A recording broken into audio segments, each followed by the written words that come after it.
வணக்கம் சார். வணக்கம். இந்த ராட் வீலர்ஸ் இப்போ பார்த்தீங்கன்னா சென்னையில் ரொம்ப பரபரப்பாக பேசிட்டு இருக்காங்க, பர்டிகுலர்லி இந்த பிரீடை பற்றி. ராட் வீலரினுடைய உண்மை சுபாவம் என்ன சார்? ராட் வந்து பார்த்தீங்கன்னா நம்ம மெயின்டெனன்ஸ் தான் அது. ஆனால் அது வந்து பார்த்தீங்கன்னா ஒன் மேன் டாகு ப்ளஸ் வந்து நம்ம எப்படி வளர்க்குறோன்றதை பொறுத்து தான் இருக்குது. அது வந்து பார்த்தீங்கன்னா நம்ம சோஷியலைஸ் பண்ணி எல்லாருக்கூடையும் பழக விட்டு வளர்த்தோம் அப்படின்னா ஃப்ரெண்ட்லியாக இருக்கும். ஃப்ரெண்ட்லியாக இருக்க டாக்ஸும் இருக்குது.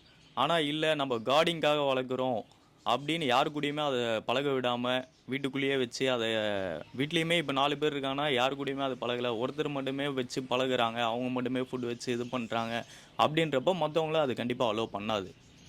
ஏன்னா அதோட வந்து கேரக்டர் அந்த மாதிரி தான்.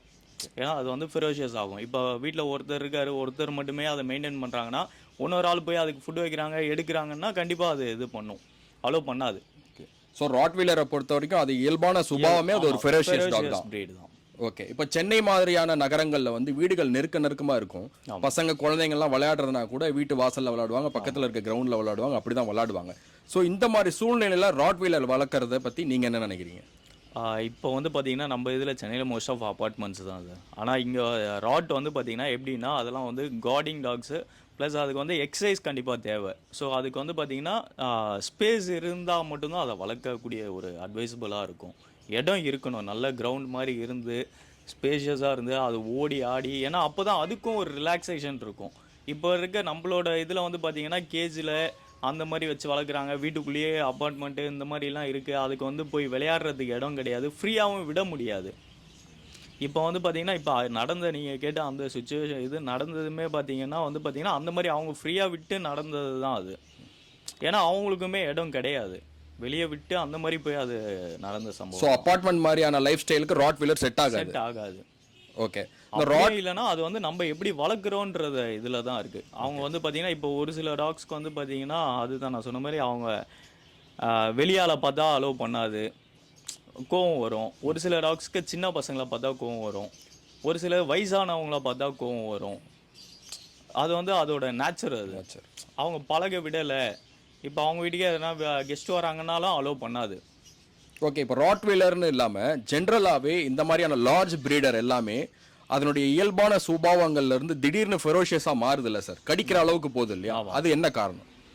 அது வந்து அதுதான் சார், பழக விடாமல் இருக்கிறது மட்டும்தான். அது சோஷியலைஸ் பண்ணாமல் நம்ம வந்து யாரு கூடயுமே பழக விடலை, நம்ம கார்டிங்காக வளர்க்குறோம் அப்படின்னு நம்ம வந்து பார்த்திங்கன்னா கண்டிப்பாக அதை அந்த மாதிரி பண்ணோம், அலோவ் பண்ணோம். இப்போ வீட்டில் யாருமே வந்து போக மாட்டாங்க, அதுக்கு வந்து நம்ம ஃப்ரெண்ட்லியாக யார்கிட்டையும் விளையாடவில்லை, வெளியும் கொண்டு போக மாட்டோம் அதிகமாக, சோஷியலைஸ் ஆகாமல் இருந்தால் கண்டிப்பாக அது அந்த ஃபெரோஷியஸ் வரும். வெளியால் இப்போ வீட்டில் 4 பேரை மட்டுமே பார்த்து வளர்ந்த டாக் வந்து பார்த்தீங்கன்னா வெளியே போகுதுன்றப்ப வெளியால் யாருன்னா வராங்கன்னா அதோட பயத்தினாலேயும் அதை ப்ரொடெக்ட் பண்ணிக்க பார்க்கும். ஏதோ பண்ணுறாங்க, வெளியால் யாரோ வராங்க, அது வந்து எப்படி நம்ம அதை பாதுகாத்துக்கணும், அவங்களால இது நம்ம அந்த டாகுக்கு வந்து எதனா ஆகிடுமோன்னு தான் அது போய் அட்டாக் பண்ணுறது எல்லாமே. ஓகே. இந்த சம்மருடைய இம்பாக்ட் டாக் மேலே இருக்குமா?